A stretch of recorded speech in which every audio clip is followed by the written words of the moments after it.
میں قرآن مقدس کی روشنی میں آپ کو سمجھانا چاہوں کہ اللہ رب العزت جل جلالہ نے نوجوان کو کیا چیز عطا فرمائی۔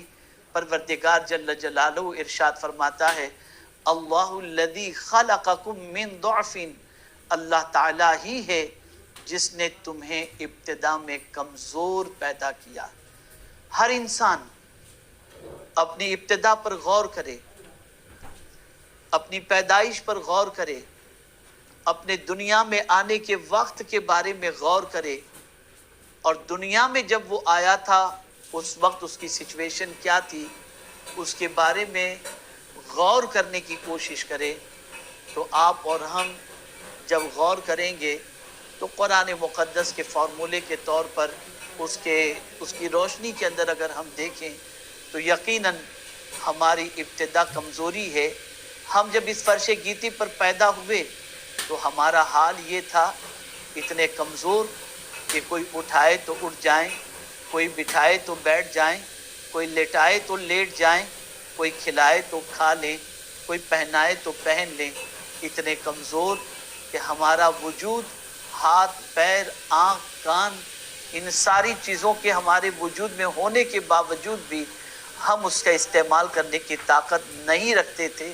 اتنے کمزور تھے، اتنے ناتواں تھے،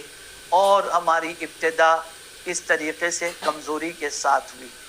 اللہ عز و جل ہمیں یہ باور کرانا چاہتا ہے کہ میرے بندو، میں نے تم کو پیدا کیا اور تمہیں کمزوری میں پیدا کیا، ناتوانی میں پیدا کیا،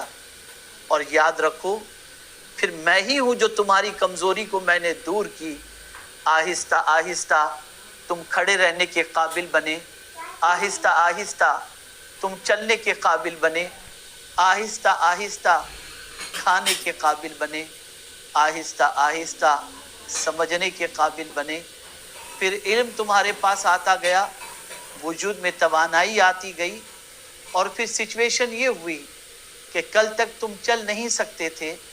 اب دوڑنے کی طاقت تمہارے اندر پیدا ہو گئی۔ کل تک کوئی چیز اٹھا نہیں سکتے تھے، آج من و وزن اٹھانے کی طاقت تمہارے اندر پیدا ہو گئی۔ کل تک بول نہیں سکتے تھے، اب تمہاری زبان کو قوت گویائی اور طاقت عطا کر دی گئی۔ تمہارے وجود کو یہ طاقت، یہ توانائی کس نے عطا فرمائی؟ تو میرا مولا قرآن مقدس میں ارشاد فرماتا ہے ثم جعل من بعد ضعف قوة، پھر عطا کی تمہیں کمزوری کے بعد قوت۔ تو عطا کرنے والی ذات خدا کی ذات ہے، پالنہار حقیقی کی ذات ہے، معبود برحق کی ذات ہے، احکم الحاکمین کی ذات ہے،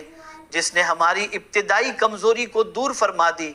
اور پروردگار جل جلالہ نے ہمیں طاقت عطا فرمائی، ہمیں قوت عطا فرمائی۔ میرے پیارے آقا صلی اللہ تعالی علیہ وسلم کے پیارے دیوانوں، اب یہ قوت، یہ طاقت، یہی در حقیقت جوانی ہے، اور اس طاقت و توانائی کو ہمیں کن کاموں کے اندر یوز کرنا چاہیے،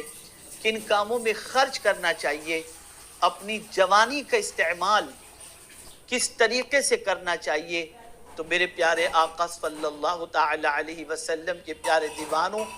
آج اگر مغربی افکار کا جائزہ لیا جائے، آج اگر ویسٹرن ورلڈ کا جائزہ لیا جائے، ان کی طرف سے ملنے والی سوچ کا جائزہ لیا جائے، تو ہر جوان یہ کہتا ہوا نظر آتا ہے جوانی دیوانی ہوا کرتی ہے، اسے عیش موج کے اندر خرچ کرنا چاہیے۔ لیکن اسلام جوانی کو ضائع کرنے کی تعلیم نہیں دیتا، جوانی کی قوت و اشتمینا کو برباد کرنے کی تعلیم نہیں دیتا، بلکہ اللہ اکبر، میرے پیارے آقا صلی اللہ تعالی علیہ وسلم کے پیارے دیوانوں،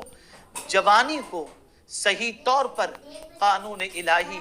اور قانون رسول صلی اللہ تعالی علیہ وسلم کے مطابق خرچ کرنے کی تعلیم اسلام ہمیں عطا فرماتا ہے۔